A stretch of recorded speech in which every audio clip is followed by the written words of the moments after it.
Peggy 16. Greetings, this is Dyslexy from the Arma community group, Shack Tactical. In cooperation with Bohemia Interactive, I'm creating a series of videos that explain some of the basics of Arma 3. Today, we're looking at aspects of jet employment in Arma, based on the many platform improvements that have been introduced through the Jets DLC. In the context of Arma, jets tend to serve two primary purposes: supporting units on the ground, or interdicting enemy aircraft that are attempting to support their own units on the ground. The former is the domain of close air support aircraft, while the latter involves air superiority fighters. There are dedicated close air support aircraft such as the A-164 Wipeout, which has a limited capacity to defend itself against aerial threats, but a robust set of armaments available for ground attack. Many platforms, like the Buzzard, act as multi-role and can do either close support or anti-air work. Multi-role fighters like the Black Wasp, Shikra, and Griffin excel at defeating enemy aerial threats, but can also carry ground attack munitions when the situation calls for it.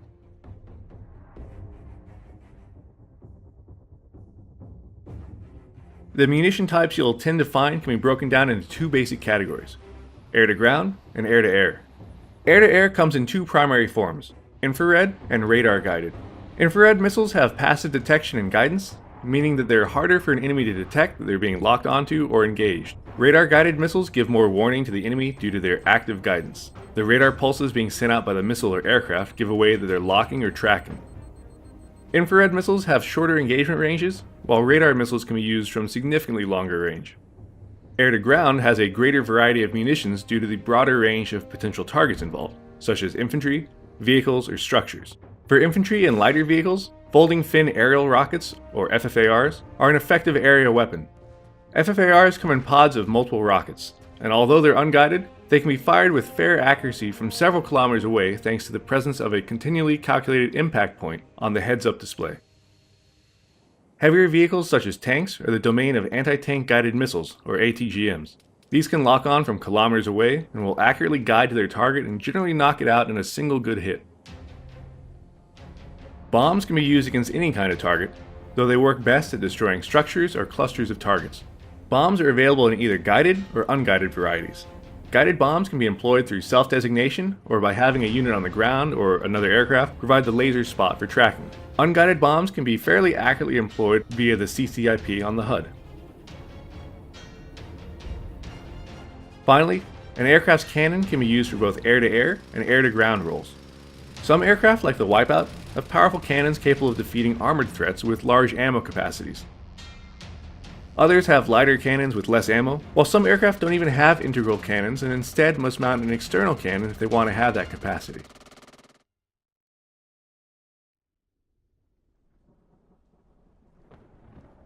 Deciding what to bring to a mission is now possible thanks to dynamic loadouts.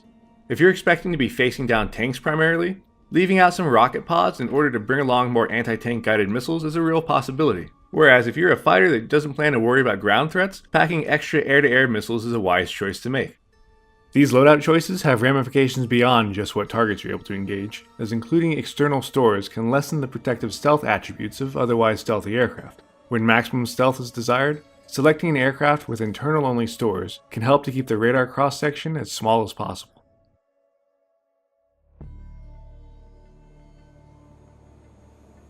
In order to engage targets, you must find them in the first place, and the Jets DLC introduces an entirely new sensor system to facilitate this. There are now three core types of sensors: radar, infrared, and visual. Each sensor type has its own range and scanning arc, indicated on the sensor panel as different colored arcs: cyan for active radar, green for passive, yellow for visual, red for infrared. To bring up these info panels, simply use the open and close bracket keys by default. Radar comes in two forms. You have active radar, where your aircraft is actively sending out pulses, and passive radar, where it's simply detecting radar pulses from other sources. Active radar can be toggled on and off, on demand as the situation necessitates, via left control plus R and Arma 3's default key bindings. Think of it like being in an enormous dark room with a flashlight. When you turn on your radar or flashlight, you can see wherever the beam shines. Anyone else in the room who keeps their own flashlight off, representing passive radar, will see yours, but you won't see them unless you happen to shine your beam at them. The Wipeout is an example of an aircraft that doesn't have active radar capabilities, but does have a passive radar warning receiver. Radar has some limitations. It's easy to see a fast-moving vehicle against the sky background, whereas something moving with ground clutter behind it will be harder to detect, even more so if it's moving slowly. Infrared sensors work off of detecting the heat radiating from an object. These will work better against objects that are hotter, so while you might have trouble detecting something that only recently turned on, well-heated objects will be readily detected. Infrared is a passive sensor technology such that you don't need to worry about controlling emissions from it like with radar, since the enemy won't know that you're using it. Finally, visual sensors work off of detecting shapes and contrast. Like infrared, they're passive sensors, but unlike infrared, their usability is heavily dependent on the time of day. A visual sensor is nearly useless once night falls. A few other sensors deserve noting. Night vision detectors can be used to pick up infrared strobes, while laser designation detectors are used to acquire laser locks for laser-guided ordnance. Some vehicles have special infrared sensors tuned for detecting human targets at short range. Keep in mind there are two areas sensors can be present. One is on the aircraft itself, while the other is in any given weapon mounted to the aircraft. Many aircraft have a sensor system that the pilot can use to search for targets, as well as self-designate for laser-guided munitions. The sensor will often have multiple vision modes, potentially including both night vision and thermal imaging, making it possible to detect targets more readily than otherwise. The pilot camera sensor allows for ground stabilization and target tracking, making it possible to keep eyes on a target in great detail while still maneuvering. Some aircraft and other vehicles have the capability to share their targets through a data link system. When this is in use, a data link capable vehicle will have contacts seen by other similarly data link equipped vehicles show up on their sensor, allowing for battlefield awareness. This can make it possible for a vehicle like a ground radar system to feed information to jets, or for a jet with better sensors to feed that info back to less well-equipped jets. Using a stealth UCAV as an advanced warning asset can become a viable tactic as a result.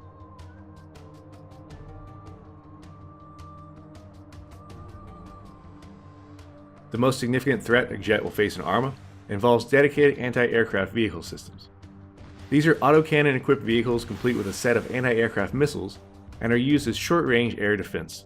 The upside of these is that they utilize active radar detection, making them show up on radar warning receivers when they're searching for targets, and their size and need for clear lines of sight place restrictions on where they can go.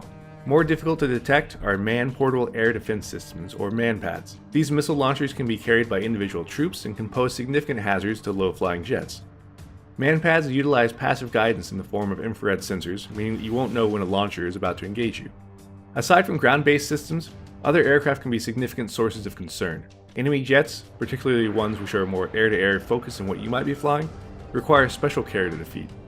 Even enemy helicopters can pose dramatic threats, as they can equip similar air-to-air missiles as jets, and have many benefits from being able to operate at treetop level as well as hover, making it easy for them to disappear into ground clutter.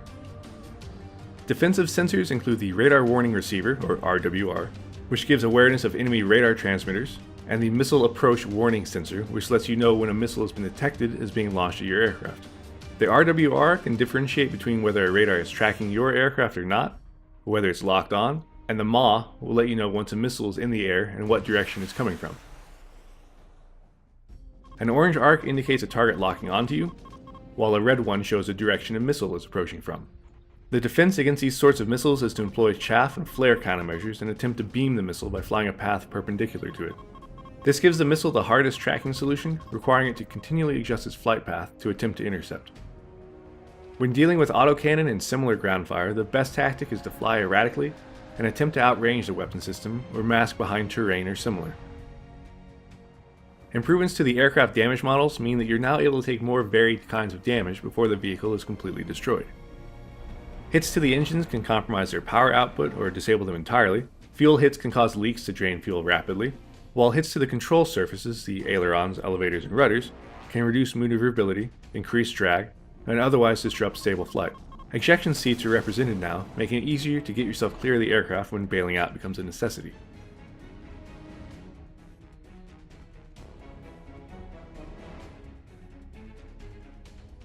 When it comes to air-to-air tactics, managing radar emissions and cultivating and maintaining stealth are two of the biggest factors. Infrared missiles make it possible to engage targets at closer ranges without being seen, while stealth can make it possible to get into that range in the first place. Air-to-ground tactics are oriented around getting through enemy air defenses, making a strike, and getting back to safety.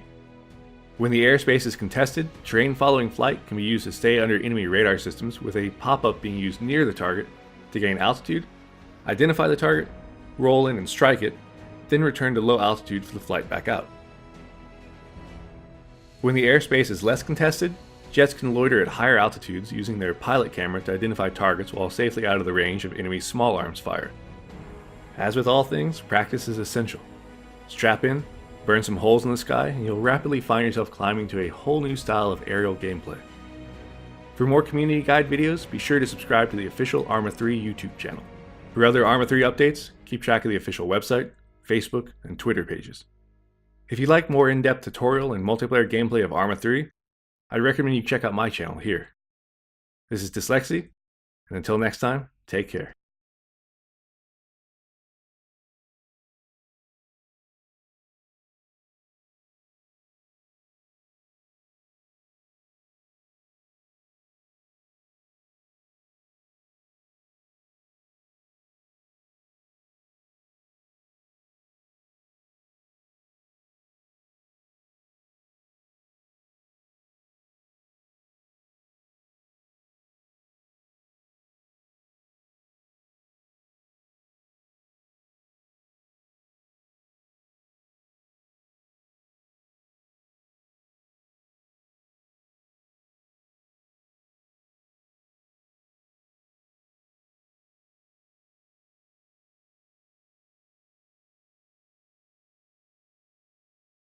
Peggy 16.